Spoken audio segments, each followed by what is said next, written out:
BRO is Premier and Road Construction Executive Force, which provides support to and is an integral part of the Indian Armed Forces under the Ministry of Defense. Over past 60 years, the organization has constructed more than 60,000 of roads, 976 permanent bridges, not temporary bridges. जो permanent bridges और temporary bridges में क्या फर्क होता है? जैसे कि जंग हो रही है तो जंग में आपको नदी क्रॉस करना है, तो हमने सुना होगा कि कश्ती जला के आ गई या ब्रिजेस तोड़ के आ गए, तो वो टेम्पररी ब्रिजेस होते हैं जो कुछ टेम्पररी टाइम के लिए होते हैं। लेकिन परमानेंट ब्रिजेस या you can say all season roads, all season bridges, you might have heard all season means what, गर्मी में, सर्दी में, बारिश में, हर मौसम में, तूफान में वो ब्रिजेस खड़े रहे, तो वो इसे परमानेंट ब्रिजेस। अगर अब बना दिया तो चलो 100 साल चल रहा है, उस तरह के परमानेंट ब्रिजेस बनाए। कितने? It is more than 900, yeah, you can say approximately 1000 permanent bridges, few tunnels and 19 airfields. See, when you are in border region, what is the most important thing you need to have is airfield, जहां पे आपको आसानी से airlift किया जाए। इन some cases या तो जंग के केसेस हो सकते हैं कि तूफान, बारिश या कुछ भी, बहुत ज्यादा बारिश हो गई या लैंडस्लाइड्स हो गए, ऐसे हालात में what is the important infrastructure you need to have is the reason for airlifting. So here the BRO have constructed airfields under adverse climatic and geographical conditions. It has been involved in development and maintenance of roads network along India's border areas and in friendly foreign countries. Friendly foreign countries, as I said, we have one friendly foreign country which is Bhutan, and you can say even Nepal as well. BRO has its presence in 11 states. 11 states BRO has its presence in 11. We have approximately more than 20 states, but when we talk about BRO have approximately its presence in 11 states. 11 states and 3 union territories. 11 states and 3 union territories, including Andaman and Nicobar Islands and friendly country Bhutan. Government of India set up Border Roads Development Board BRBD with the Prime Minister as chairman of the board and Defense Minister as a deputy chairman. As we have discussed in our defense chapter, we have Army, Navy, air force, और navy के under में कौन सा आता है?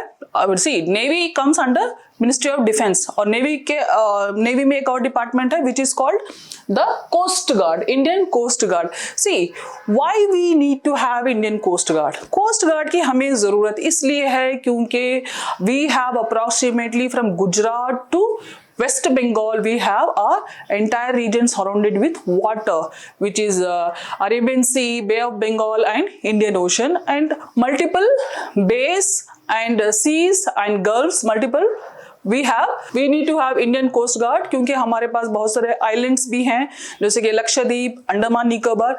तो here the Indian Coast Guard करता क्या है?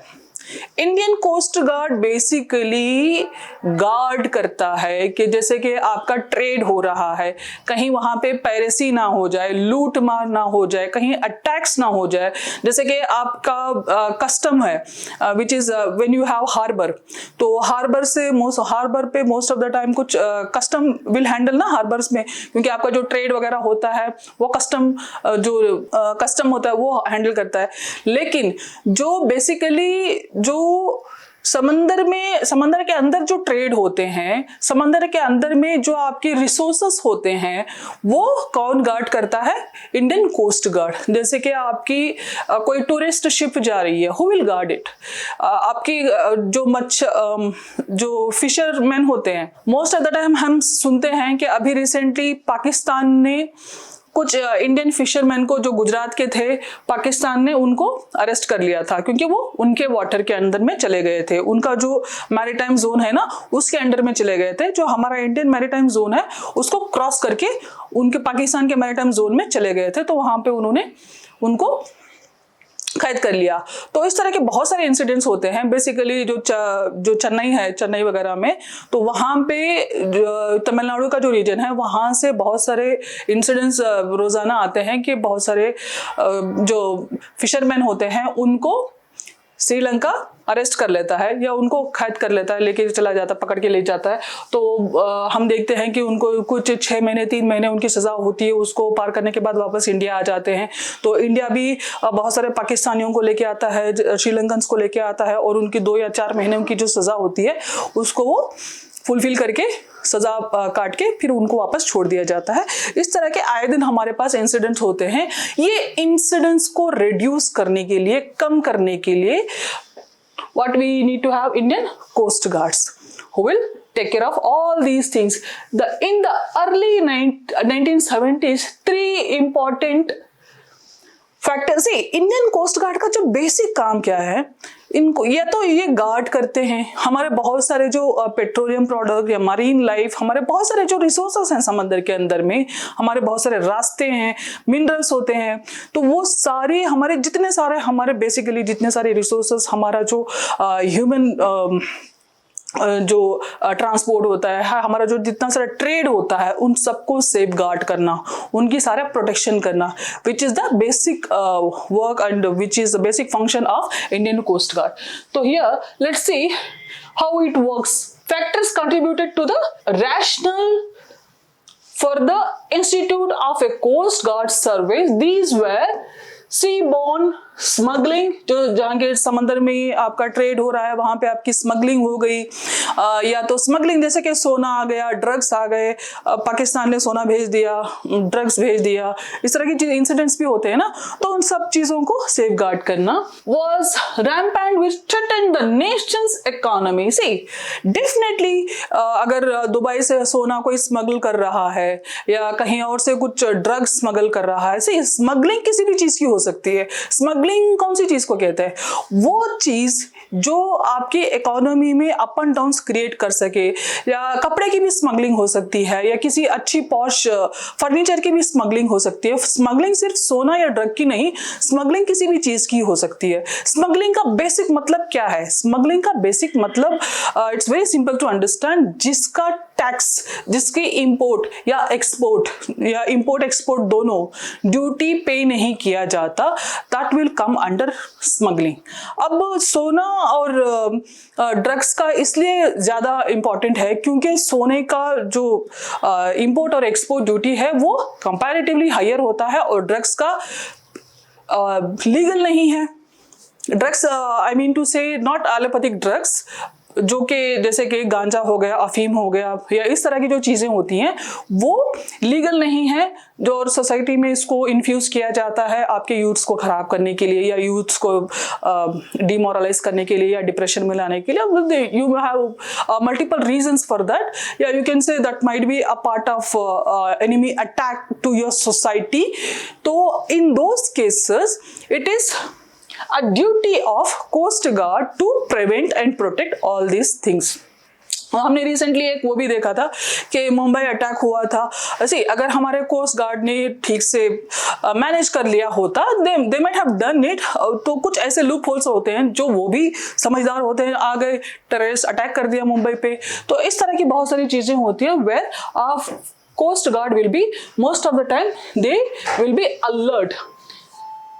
Nation's economy, the existing maritime agencies such as the Customs and the Fisheries Department. See, Customs and Fisheries Department did not have the capability to contain this large-scale smuggling activity.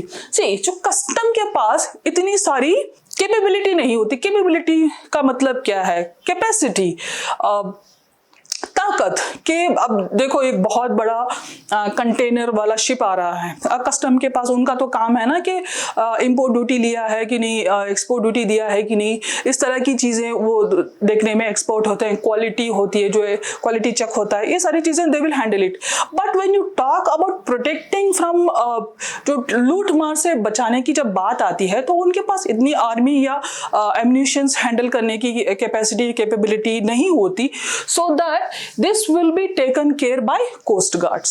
and intercept illegal vessels even within territorial waters. In the 70s, the United Nations Convention on the Laws of the Sea, United Nations Convention on Laws of the Sea, which is UNCLOS, awarded exclusive economic zone. Exclusive economic zone क्या होता है? Exclusive, see, आपका territorial region है. Let's see, you have this is your India, this is your India, this is the Sri Lanka, you can say, and this is your Andaman Nicobar, and this is your Lakshadweep. ये तो आपका territorial reason है ना, ये तो आपका जमीन का इलाका है. ये कोस्टल इलाका है ना, ये कोस्टल है. यहाँ पे आपके बीचेस होते हैं, कोस्ट होते हैं, है ना. ये कोस्टल इलाका है. ये आपका गल्फ ऑफ खंबात यहाँ पे है. तो ये आपका बे ऑफ बंगाल है, बे ऑफ बंगाल. ये कोस्टल रीजन है ना. लेकिन इसके बावजूद भी ये वाला जो इलाका होता है अप्रोक्सीमेटली ऐसे इस तरह से, इस इलाके को याद रखना जो यहाँ पे आपका कोस्ट गार्ड रहता है. तो हियर व्हाट इज दिस इलाका कॉल्ड, वी सी, इस इलाके को एक्सक्लूसिव इकोनॉमिक जोन कहा जाता है. इसमें ये जो लक्षद्वीप वाले, जो अब मान लो ये छोटा सा आइलैंड है लक्षद्वीप का, अगाटी आइलैंड है लक्षद्वीप का, लेकिन इस आइलैंड के अलावा भी जो सारा जो इलाका है इसको आप एक्सक्लूसिव इकोनॉमिक जोन कहते हैं. देखो आपका ये जो कोस्टल रीजन है, ये आपका जो टेरिटोरियल रीजन है, ये टेरिटोरियल रीजन है, ये कोस्टल रीजन है, और ये एक्सक्लूसिव इकोनॉमिक जोन है ये. तो here we have Andaman Nicobar, again we have exclusive economic zone. To all coastal states thereof, coastal states कौन कौन से हैं? Coastal state, to all coastal states we have coastal states, we have Gujarat coastal state, Maharashtra coastal states, Goa coastal state, Karnataka coastal state, Kerala, Tamil Nadu, Andhra Pradesh, Orissa. If you see coastal states, if it is your India, Gujarat, this is coast, Gujarat, Maharashtra, Goa, Karnataka, Kerala, Tamil Nadu, Andhra Pradesh, Orissa, West Bengal. You have coastal state, West Bengal, Orissa, Andhra Pradesh, Tamil Nadu, Kerala, Karnataka, Goa, Maharashtra, Gujarat,